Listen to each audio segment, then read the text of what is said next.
chicos, hola chicas, ¿qué tal?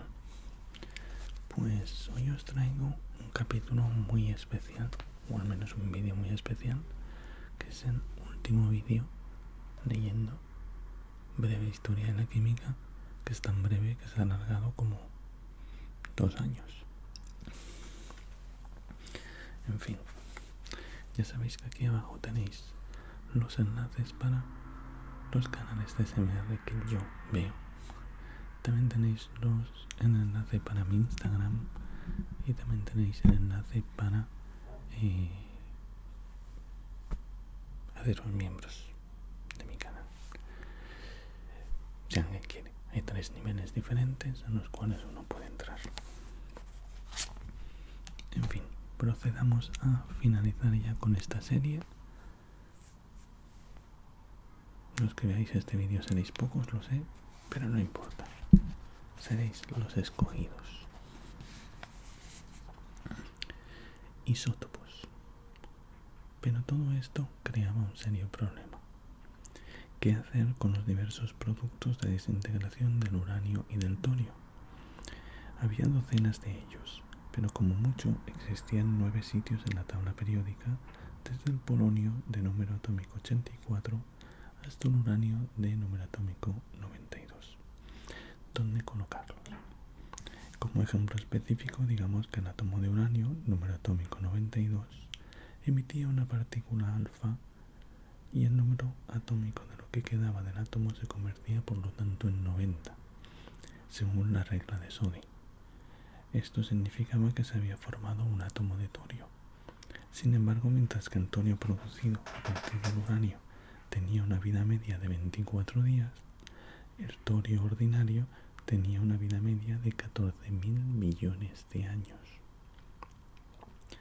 Soddy propuso la intrépida sugerencia de que un mismo lugar de la tabla periódica podía estar ocupado por más de un tipo de átomo.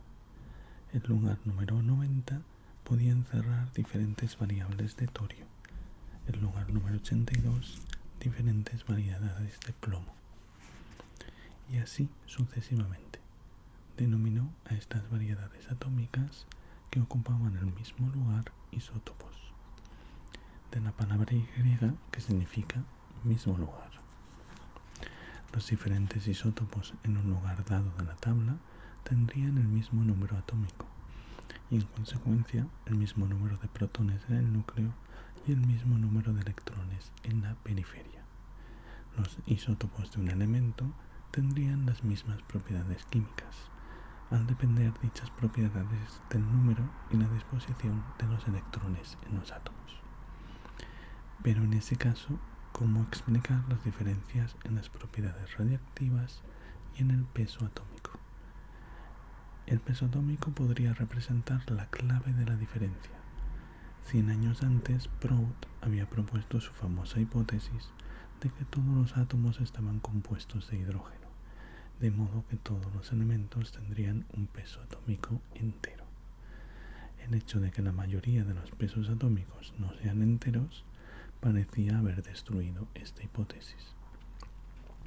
Pero hasta ahora el átomo, en su nueva apariencia nuclear, tenía que estar formado por protones y neutrones.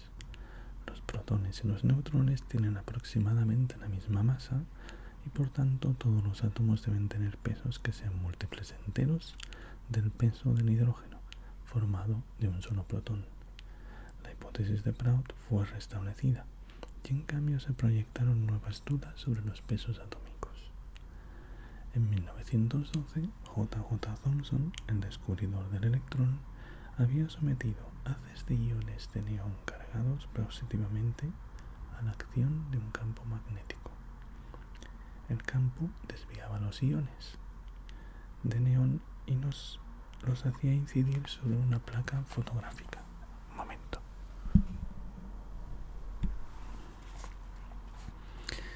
Si todos los iones hubiesen tenido una masa idéntica, habrían sido desviados todos en la misma medida y habría aparecido una sola mancha sobre la película fotográfica. Sin embargo, se localizaron 2 manchas, una de ellas aproximadamente 10 veces más oscura que la otra. Un colaborador suyo, Francis William Aston, mejoró más tarde el mecanismo y confirmó los resultados, que eran semejantes para otros elementos. Debido a que este mecanismo separaba iones químicamente semejantes en una especie de espectro de manchas oscuras, se denominó espectrógrafo de masas.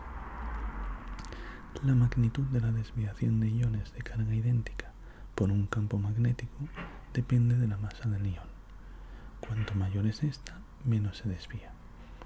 Los resultados obtenidos por Thomson y Aston parecían indicar que existían dos tipos de átomos de neón, uno con más masa que el otro. Uno de ellos tenía un número másico de 20 y el otro de 22.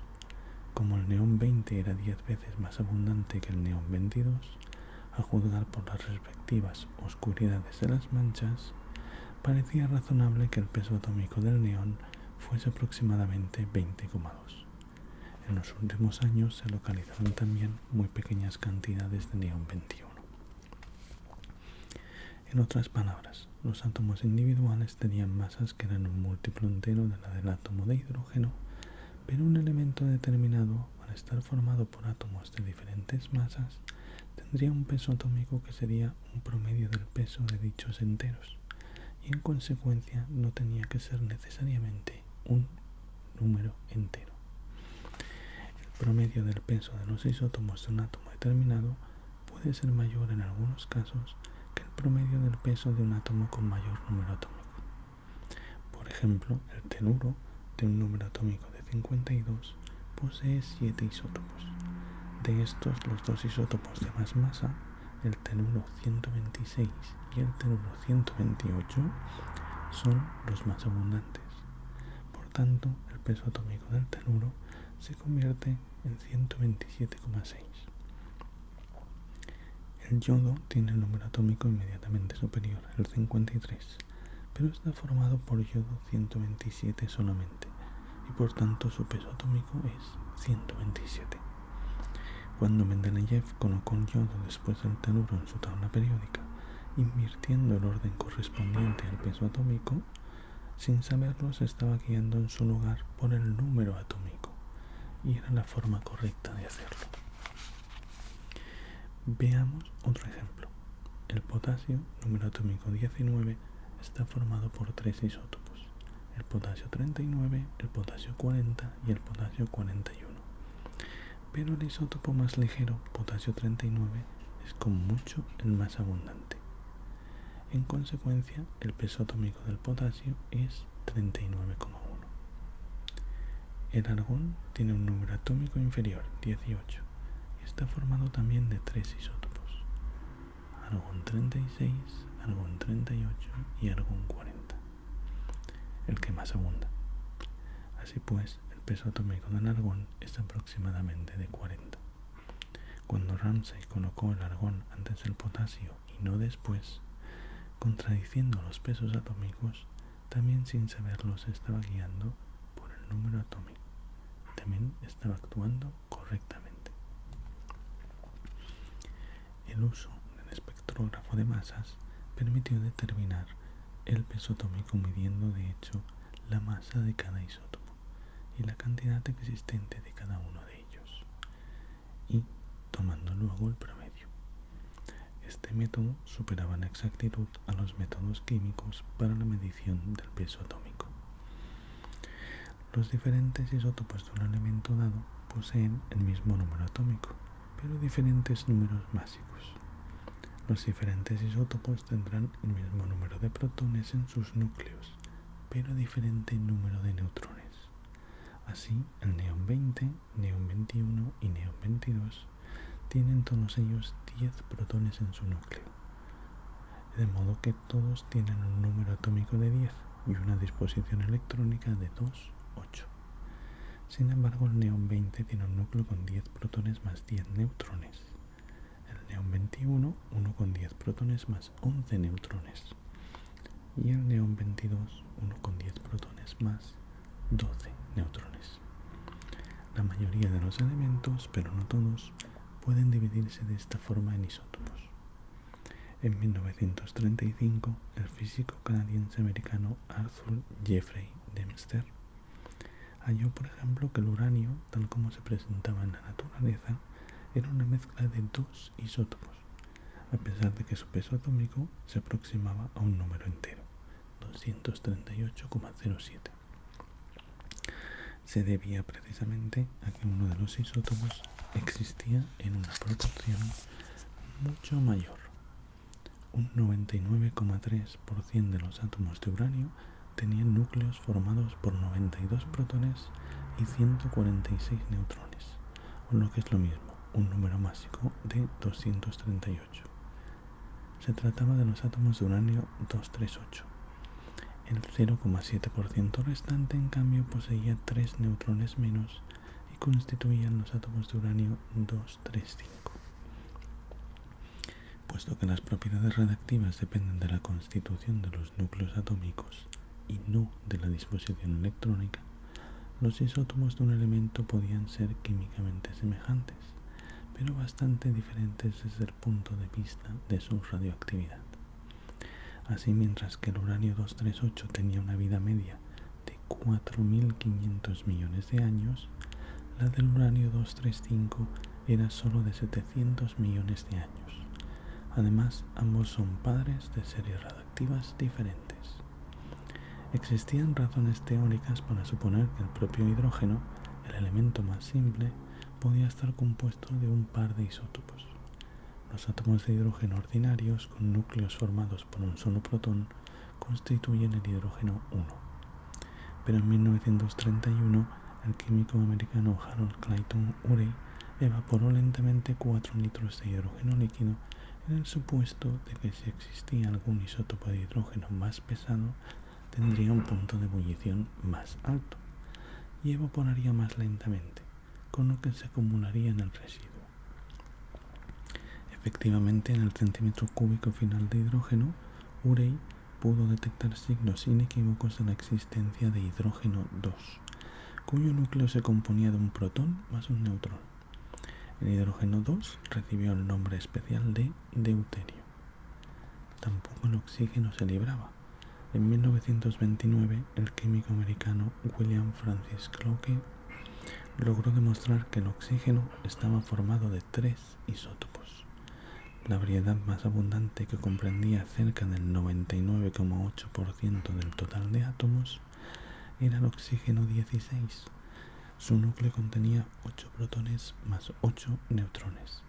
El resto era casi todo oxígeno 18, 8 protones más 10 neutrones, con un residuo de oxígeno 17 de 8 protones más 9 neutrones. Esto creaba un problema. Ya desde el tiempo de Berzelius, los pesos atómicos se habían basado en la asignación arbitraria de un peso de 16.0 al átomo de oxígeno, pero el peso atómico del oxígeno podía ser solamente el promedio de peso de los 3 isótopos, y la proporción de los isótopos en el oxígeno podía variar ligeramente de unas muestras a otras.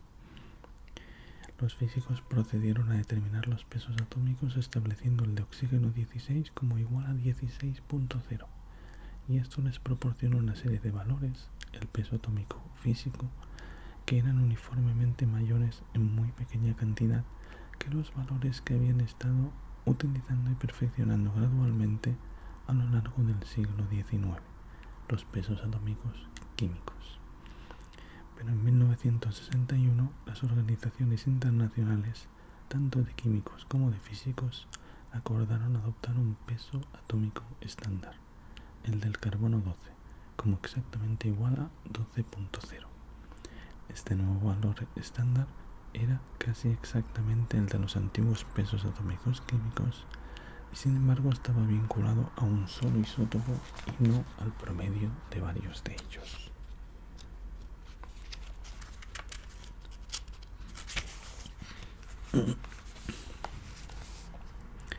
Reacciones nucleares. La nueva transmutación. Habiendo quedado claro que el átomo estaba formado por partículas más pequeñas que se reordenaban espontáneamente a las transformaciones radioactivas, el siguiente paso parecía prácticamente obligado. el hombre podía reordenar deliberadamente la estructura atómica de las moléculas en reacciones químicas ordinarias. ¿Por qué no reordenar entonces los protones y neutrones del núcleo atómico en reacciones nucleares? Ciertamente, los protones y los neutrones se unen por fuerzas mucho mayores que las que unen los átomos dentro de las moléculas, y los métodos que servían para llevar a cabo las reacciones ordinarias no bastarán para las reacciones nucleares. Pero los hombres que habían resuelto el rompecabezas de la reactividad se hallaban en el luminoso camino del éxito. Fue Rutherford quien dio el primer paso. Bombardeó diversos gases con partículas alfa y halló que en ocasiones una partícula alfa golpeaba el núcleo de un átomo y lo desordenaba. De hecho, Rutherford demostró en 1919 que las partículas alfa podían arrancar protones de los núcleos de nitrógeno y fusionarse con lo que quedaba. El isótopo más abundante del nitrógeno es el nitrógeno 14, que tiene un núcleo formado por 7 protones y 7 neutrones. Quitemos un protón y añadamos los 2 protones y los 2 neutrones de la partícula alfa y nos encontraremos con un núcleo que posee 8 protones y 9 neutrones. Se trata del oxígeno 17. La partícula alfa puede considerarse como un helio 4 y el protón como un hidrógeno 1. Se deduce entonces que Rutherford llevó triunfalmente a cabo la primera reacción nuclear hecha por el hombre, que es nitrógeno 14 más helio 4 produce oxígeno 17 y hidrógeno 1. Esto es un auténtico ejemplo de transmutación, de conversión de un elemento en otro. En cierto modo era la culminación de los viejos anhelos alquimistas, pero desde luego implicaba elementos y técnicas los cuales los alquimistas ni siquiera habían soñado. Durante los 5 años siguientes, Rutherford llevó a cabo muchas otras reacciones nucleares manejando partículas alfa. Lo que podía hacer, no obstante, era limitado, ya que los elementos radiactivos proporcionaban partículas alfa de baja energía. Para conseguir más, se requerían partículas más energéticas. Los físicos se dedicaron a la tarea de diseñar mecanismos para acelerar las partículas cargadas en un campo eléctrico, obligándolas a moverse cada vez más rápido y a poseer por tanto cada vez más energía. El físico inglés John Douglas Cockcroft y su colaborador, el físico irlandés Ernest Thomas Sinton Walton, fueron los primeros en diseñar un acelerador capaz de producir partículas lo bastante energéticas como para llevar a cabo una reacción nuclear, lo que consiguieron en 1929. 3 años más tarde bombardearon átomos de litio con protones acelerados y produjeron partículas alfa. La reacción nuclear era hidrógeno 1 más litio 7, daba 2 átomos de helio 4. En el aparato de Cockcroft, Walton y en otros que se estaban proyectando, las partículas se aceleraban en línea recta y era difícil construir aparatos lo bastante largos para producir energías muy altas.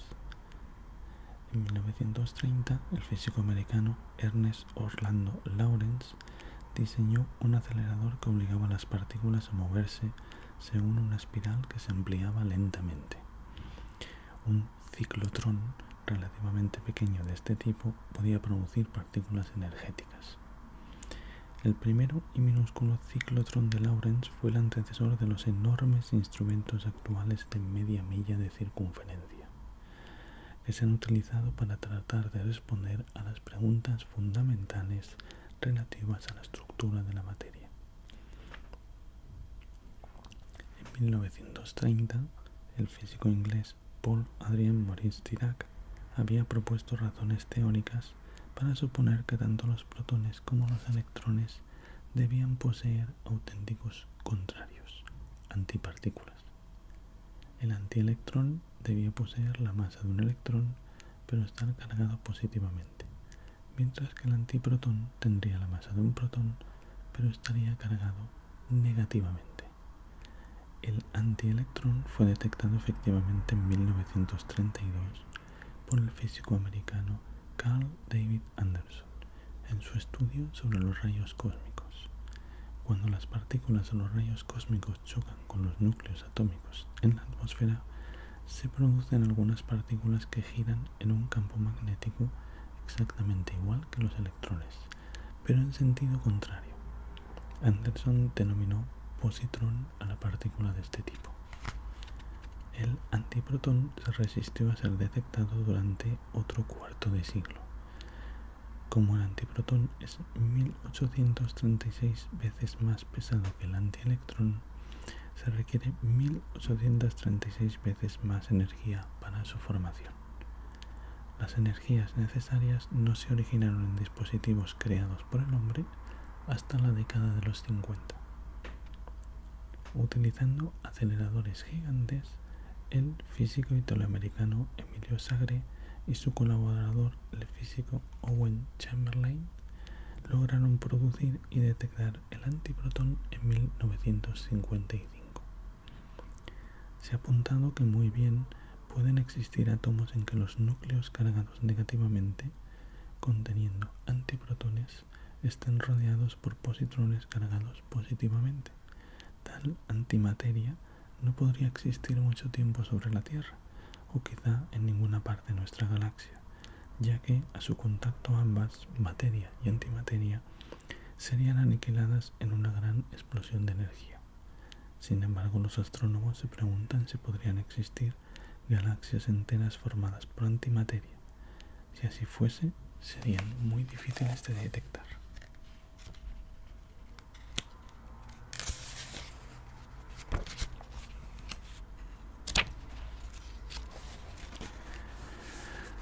Radiactividad artificial. Las primeras reacciones nucleares llevadas a cabo con éxito produjeron isótopos que ya se sabía existían en la naturaleza, pero no siempre tenía que ser así. Supongamos que se consiguiera una combinación de neutrón-protón no existente en la naturaleza, tal como un siglo antes se habían producido moléculas orgánicas que tampoco se daban en la naturaleza. Este fenómeno se consiguió de hecho en 1934 por el equipo de físicos franceses, marido y mujer, Frédéric Joliot-Curie e Irene Joliot-Curie, esta última hija de los Curie, famosos por su trabajo sobre el radio. Los Joliot-Curie estaban bombardeando aluminio con partículas alfa. Después de interrumpir el bombardeo, descubrieron que el aluminio continuaba irradiando partículas por sí mismo. Descubrieron que habían empezado con aluminio 27, 13 protones más 14 neutrones, y terminaron con fósforo 30, 15 protones más 15 neutrones. Pero el fósforo, tal como se presenta en la naturaleza, está constituido por una sola variedad atómica, el fósforo 31. Así pues, el fósforo 30 era un isótopo artificial que no se presentaba en la naturaleza. La razón por la que no se hallaba en esta era evidente. Era radiactivo, con una vida media de solamente 14 días. Su radiactividad era la fuente de la continua radiación de partículas que los Joliot-Curie habían observado. Los Joliot-Curie habían producido el primer caso de radiactividad artificial. Desde 1934 se han formado miles de isótopos no existentes en la naturaleza, y todos ellos son radiactivos. Cada elemento posee uno o más isótopos radiactivos. Incluso el hidrógeno tiene uno, el hidrógeno 3, llamado también tritio, con una vida media de 12 años. Un isótopo de carbono radiactivo como común, el carbono 14, fue descubierto en 1940 por el químico americano-canadiense Martin D. Kamen. Parte de este isótopo se forma por bombardeo de los rayos cósmicos sobre el nitrógeno de la atmósfera. Esto significa que estamos continuamente respirando algo de carbono 14 e incorporándolo a nuestros tejidos, igual que todas las formas de vida. Una vez que la forma viva muere, la incorporación cesa y el carbono 14 ya presente se transmuta lentamente. El carbono 14 tiene una vida media de unos 5.000 años, de modo que las cantidades significativas que subsistan en un material madera, textiles, se remontan a los tiempos prehistóricos. El químico americano Willard Frank Libby ideó una técnica para hallar la edad de los restos arqueológicos por su contenido en carbono 14, del mismo modo que la edad de la corteza terrestre puede obtenerse a partir de sus contenidos en uranio y plomo. Así la química ha pasado a tener una aplicación directa para los historiadores y arqueólogos. Los compuestos químicos pueden sintetizarse con isótopos poco corrientes, incorporados en lugar de los ordinarios. Estos podrían ser, por ejemplo, los raros isótopos estables, hidrógeno 2 en lugar de hidrógeno 1, carbono 13 en lugar de carbono 12, nitrógeno 15 en lugar del nitrógeno 14 y oxígeno 18 en lugar del oxígeno 16. Si los animales ingieren tales compuestos marcados y a continuación se sacrifican y se analizan sus tejidos, los compuestos en los que se encuentren los isótopos proporcionarán una información significativa. Resulta así posible deducir mecanismos de reacción dentro del tejido vivo que de otro modo pasarían inadvertidos. Un innovador en este tipo de trabajo fue el bioquímico germano-americano Rudolf Schottenheimer, quien realizó importantes investigaciones sobre grasas y proteínas utilizando hidrógeno 2 y nitrógeno 15 en los años posteriores a 1935. El uso de los isótopos radiactivos hace posible reconstruir las reacciones aún más exactamente, pero hasta después de la Segunda Guerra Mundial no se llegó a disponer de dichos isótopos en cantidad. Un ejemplo de lo que puede realizarse con los isótopos fue el trabajo del bioquímico americano Melvin Calvin. Utilizó el carbono 14 durante los años 50 para seguir la pista a muchas de las reacciones implicadas en el proceso de la fotosíntesis. Y lo llevó a cabo con un detalle que solo 20 años antes se habría juzgado totalmente imposible. No solo se formaron isótopos artificiales, sino también elementos artificiales. En 1937, Lawrence, el inventor del ciclotrón, había bombardeado una muestra de molibdeno, número atómico 42, con deuterones, núcleos de hidrógeno 2, enviando la muestra bombardeada a Segre, a Roma. Segre, en un intenso estudio, halló que la muestra contenía restos de una nueva sustancia radiactiva que resultó consistir en átomos del elemento cuyo número atómico era 43. Por entonces aquel elemento no había sido descubierto en la naturaleza, a pesar de algunas falsas alarmas, y por eso se llamó tecnecio, de una palabra griega que significa artificial. Posteriormente se llenaron los 3 huecos restantes de la tabla periódica. En 1939 y 1940 se descubrieron los elementos número 87, francio, número 85, astato, y en 1947 se rellenó el último hueco, el correspondiente al elemento número 61, bromecio. Todos estos elementos son radiactivos. El astato y el francio se forman a partir del uranio solo en mínimas cantidades, y su escasez explica por qué no se habían descubierto antes. El tecnecio y el bromecio se forman en cantidades aún más pequeñas, y su rareza reside en el hecho de que son los únicos elementos de número atómico inferior a 84 que no poseen ningún isótopo estable. Elementos transuránicos.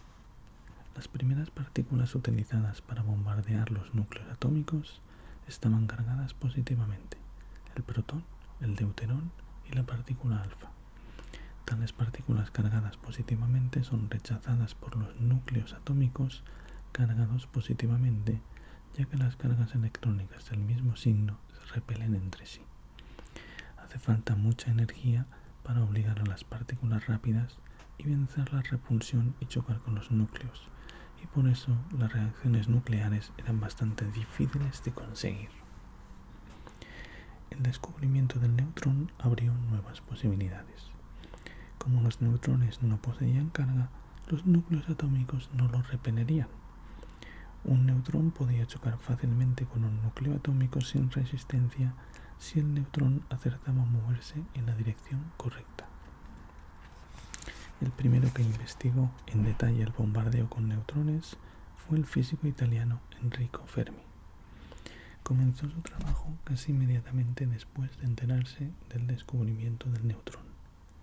Halló que un haz de neutrones era particularmente eficaz para iniciar reacciones nucleares, si primero se hacía pasar a través del agua o parafina. Los átomos ligeros de estos compuestos absorbían parte de la energía de los neutrones en cada colisión y lo hacían sin absorber a los propios neutrones.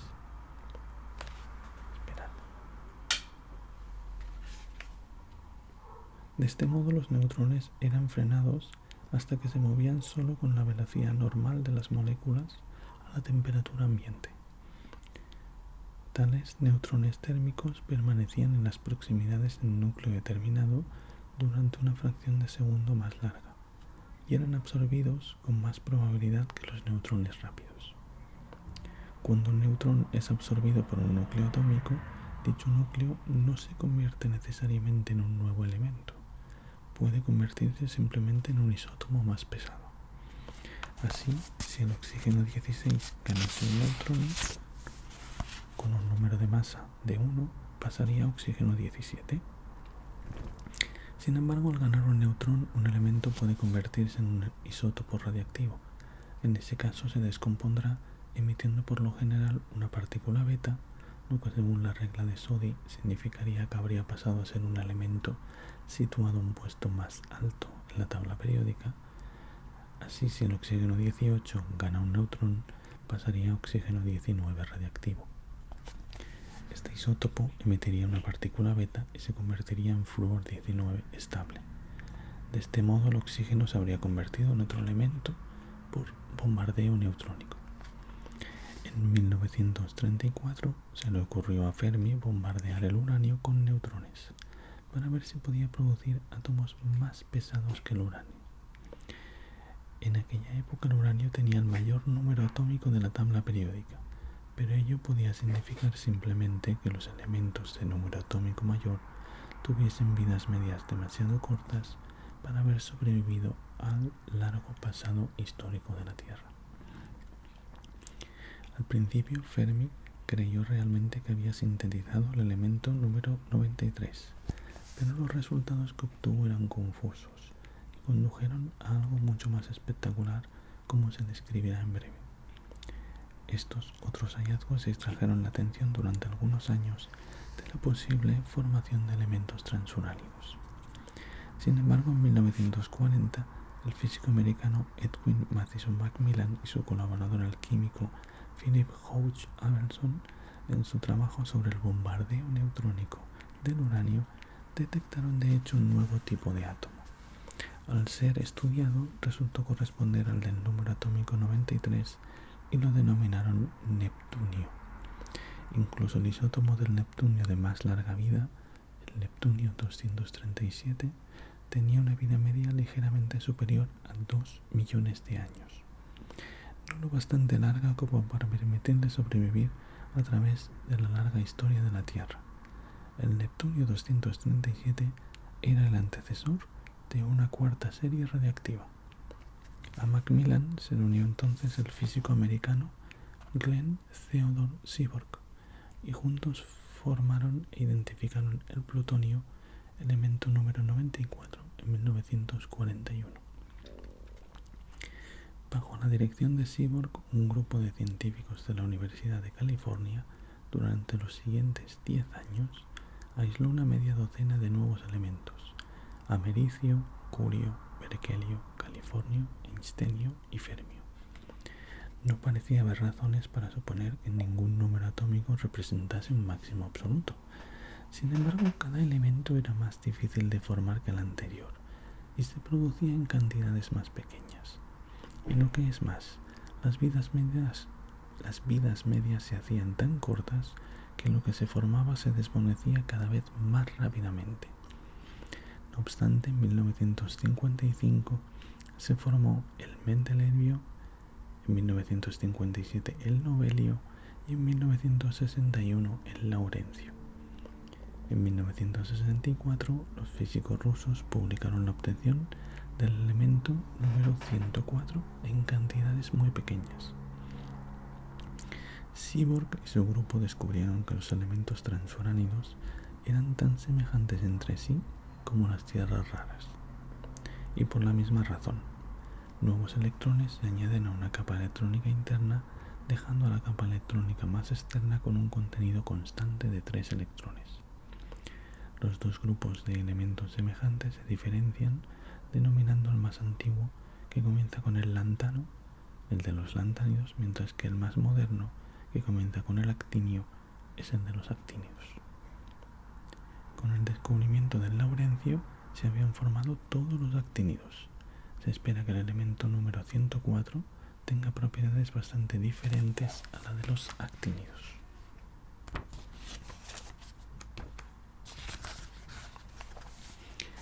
Bombas nucleares. Pero, ¿qué fue del trabajo original de Fermi sobre el bombardeo del uranio con neutrones? Su sospecha de que se había formado el elemento número 93 no pudo confirmarse entonces, ya que todos los físicos que trabajaron para aislarlo fracasaron. Entre los que se habían unido a la investigación se hallaban Hahn y Meitner, los descubridores del protactinio 20 años antes. Trataron el uranio bombardeado con bario, lo que al precipitar originó determinada fracción de un material fuertemente radiactivo. Esta reacción les hizo suponer que uno de los productos del bombardeo era radio. El radio es químicamente muy semejante al bario, y era de esperar que acompañase al bario en cualquier manipulación química. Sin embargo, no se pudo obtener radio de las fracciones que contenían bario. Hacia 1938, Hahn comenzó a preguntarse si no sería un isótopo radiactivo del propio bario el que se había formado a partir del uranio en el curso del bombardeo neutrónico. Ese bario radiactivo se fusionaría con el bario ordinario y los dos compuestos no podrían separarse después mediante las técnicas químicas ordinarias. No obstante, tal combinación parecía imposible. Todas las reacciones nucleares conocidas hasta 1938 habían implicado cambios de solo 1 o 2 unidades en el número atómico. Cambiar el uranio en bario significaba un descenso en el número atómico de 36. Sería como pensar que el átomo de uranio se hubiese partido aproximadamente por la mitad. Hahn se resistía incluso a especular con tal posibilidad, por lo menos en público. En 1938, la Alemania nazi invadió y se anexionó a Austria. Lise Meitner, austríaca, se vio obligada a exiliarse debido a su origen judío.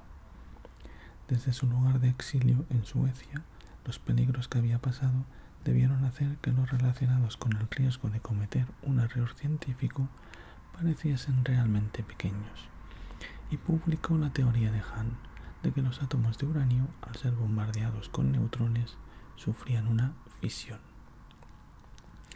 Este artículo creó una gran excitación debido a las horribles posibilidades que suscitaba. Si un átomo de uranio, al absorber un neutrón, se rompe en dos más pequeños, estos necesitarán menos neutrones de los que existían originalmente en el átomo de uranio. Estos neutrones superfluos serían emitidos y al ser absorbidos por otros átomos de uranio, estos también sufrirían una escisión y emitirían todavía más neutrones. Cada átomo de uranio escindido provocaría la escisión de varios más en una reacción nuclear en cadena, con un resultado semejante al de la reacción química en la cadena del hidrógeno y el cloro. Pero como las reacciones nucleares implicaban intercambios energéticos mucho mayores que las reacciones químicas, los resultados de una reacción nuclear en cadena serían mucho más formidables. Partiendo de unos cuantos neutrones con una insignificante inversión de energía, podrían liberarse reservas colosales de energía. La Segunda Guerra Mundial estaba a punto de estallar. El gobierno de Estados Unidos, temiendo que las tremendas energías de los núcleos atómicos pudiesen ser desencadenadas por los nazis, lanzó un programa de investigación para obtener dicha reacción en cadena y colocar el arma en sus propias manos. Las dificultades eran muchas. Había que hacer chocar con el uranio tantos neutrones como fuese posible, antes de que abandonasen el uranio totalmente. Por esta razón, el uranio tenía que encontrarse en cantidades bastante grandes. El tamaño necesario es la masa crítica, con el fin de dar la oportunidad necesaria a los neutrones. Sin embargo, cuando empezó la investigación, se disponía de muy poco uranio, ya que la sustancia apenas tenía aplicaciones antes de 1940. A continuación, había que retardar neutrones a fin de aumentar la probabilidad que fuesen absorbidos por el uranio. Esto significaba el empleo de un moderador, una sustancia con átomos ligeros ante la cual los neutrones rebotarían. Dicho moderador podía consistir en bloques de grafito o agua pesada. Para mayor dificultad, no todos los átomos de uranio experimentaban una fisión al absorber un neutrón, sino que solo el isótopo bastante raro uranio-235, lo cual obligó a idear métodos para aislar y concentrar el uranio-235. Era una labor sin precedentes, ya que nunca hasta entonces se había llevado a cabo la separación de isótopos a gran escala. Un método con éxito era el que hacía uso del hexafluoruro de uranio, que requería un enorme avance en el manejo de los compuestos de flúor. El plutonio, elemento creado por el hombre, se comprobó que también era fisionable, y tras su descubrimiento en 1941 hubo que esforzarse en producirlo en grandes cantidades. Fermi, que había abandonado Italia en 1938 y había marchado a los Estados Unidos, fue encargado de esta tarea. El 2 de diciembre de 1942, una pila atómica de uranio, óxido de uranio y grafito alcanzó el tamaño crítico. La reacción en cadena se mantenía, produciendo energía a través de la fisión de uranio. Hacia 1945 se fabricaron ciertos dispositivos en los que, al explotar una pequeña carga de explosivo, se juntaban dos trozos de uranio. Cada trozo por separado se hallaba por debajo de la masa crítica, pero juntas la superaban. A causa del bombardeo con rayos cósmicos, la atmósfera contiene siempre neutrones perdidos, de modo que en la masa crítica de uranio se origina instantáneamente una reacción nuclear en cadena, que explota con furia hasta entonces inimaginable. En julio de 1945 se hizo explotar en Alamogordo, Nuevo México, la primera bomba atómica o bomba A.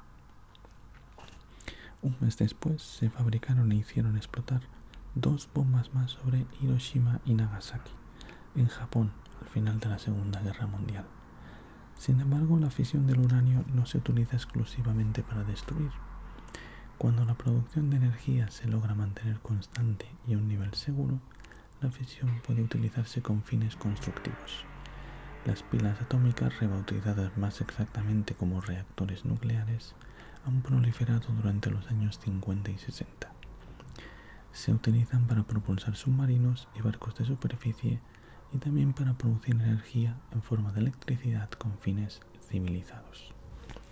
Aparte de la fisión de átomos pesados, también puede obtenerse energía de la unión de dos núcleos atómicos ligeros en uno algo más pesado. En particular, se pueden obtener energías colosales si se fusionan núcleos de hidrógeno y de helio, con el fin de provocar la unión de los átomos de hidrógeno, superando la protección que supone el electrón que rodea el núcleo. Deben administrarse energías altísimas. Tales energías se alcanzan en el centro del Sol y de las demás estrellas. La radiación solar, que llega a la Tierra en cantidades que no han disminuido a lo largo de miles de millones de años, es la energía producida por la fusión nuclear de millones de toneladas de hidrógeno en cada segundo. En los años 50, la energía necesaria podía conseguirse también haciendo explotar una bomba de fisión y se idearon métodos para utilizar esta bomba como detonante de una variedad de bomba nuclear todavía mayor y más destructiva.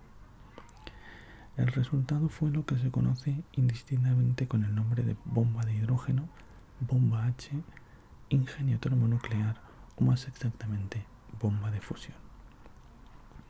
Se han construido y de hecho explotar bombas de fusión que tienen miles de veces el potencial destructivo de las primeras bombas de fisión que destruyeron 2 ciudades en Japón. Una sola bomba de fusión podría destruir completamente la ciudad más grande, y si todas las bombas de fusión existentes en la actualidad se hiciesen explotar sobre diversas ciudades, es posible que se extinguiera la vida por la explosión y fuego directos y por la radiación dispersada o lluvia radiactiva. Pero incluso la bomba de fusión puede tener aplicaciones ajenas a todo tipo de destrucción. Entre los trabajos experimentales más importantes que se están realizando en la actualidad se encuentra el intento de producir temperaturas extremadamente altas de miles de millones de grados en forma controlada y no en el centro de una bomba de fisión en explosión, y mantener dichas temperaturas lo bastante como para activar una reacción de fusión. Si se consigue luego que dicha reacción de fusión se desarrolle a una velocidad controlada, puede obtenerse cantidades fantásticas de energía. El combustible sería el deuterio o hidrógeno pesado, que se encuentra en cantidades tremendas en los océanos, cantidades suficientes para durarnos millones de años. Hasta ahora, la especie humana jamás había tenido que enfrentar con la posibilidad de una extinción total, con una guerra de bombas de fusión, como tampoco había tenido ocasión de confiar en una propiedad sin precedentes al dominar esa misma bomba de fusión. Cualquiera de estos destinos podría resultar de una sola rama del avance científico. Estamos adquiriendo conocimiento, la ciencia nos lo proporciona. A partir de ahora, precisamos también cordura. ¿Se acabó? Ya está. ¿Tenéis un vídeo largo como hace un montón que no hacía? Habéis tenido de todo, ¿no? Ambulancias, motos acelerando, el semáforo que se activa para los ciegos, alguien que está manejando herramientas en la calle. ¿Qué más queréis? Yo ya lo dejo por hoy, es el segundo vídeo y me dedico a otras cosas. Ya os traeré otras lecturas más adelante. Hasta otra.